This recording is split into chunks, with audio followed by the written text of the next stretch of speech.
Hey guys, this is Rahul and in this video I am going to show you how to install VirtualBox on Windows 11. Let's get started. First, open the web browser on your PC and search for VirtualBox. Click on the first link that says virtualbox.org. Once the web page loads, click on the download link.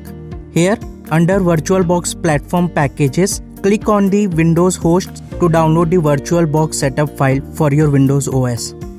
As you can see, the download has started. Once the download is complete, head to the location where the VirtualBox setup file is saved.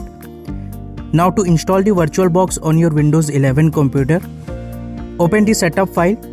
The setup wizard will appear.